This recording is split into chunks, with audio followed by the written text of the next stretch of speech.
Pauwi na po kami ng maaga, malinaw pa ang araw. Ayan po guys. Yun lang. Maaga tayo, no money, no honey. Ganun talaga ang buhay, kailangan. Alam nyo ba, ewan ko, lagi akong hindi maswerte sa friend, sa love life, lahat. Lagi na lang iniiwan.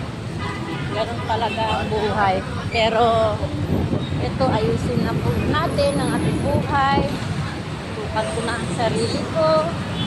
Tutukan ko na ang ating anak. Tutukan ko na ang lahat na nagmamahal sa akin na hindi ako iniwan. Yan.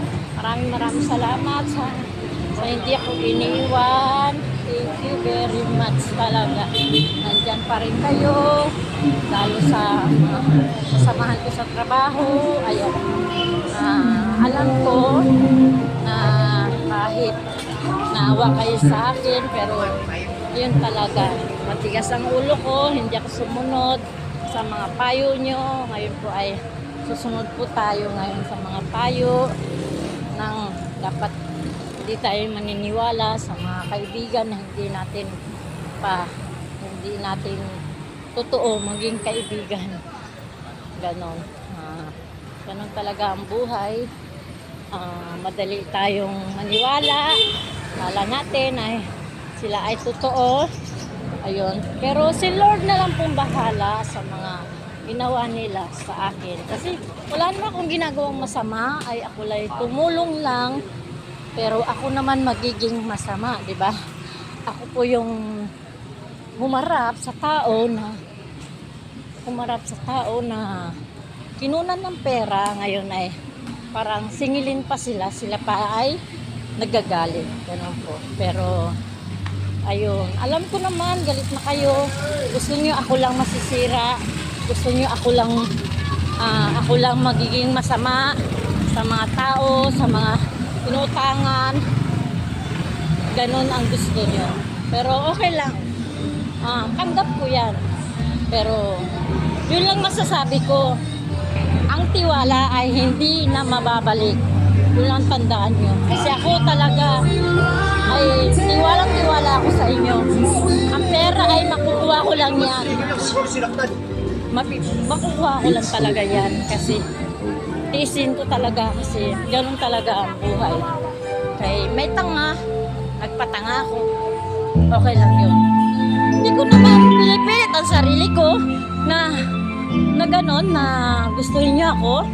Kayo ang lumapit. Pinilit nyo na ako ay na ipapaano ko kayo sa aking pag-garantor. Tapos ngayon, iwanan lang ako pagkadating nagipitan. No. Sorry po.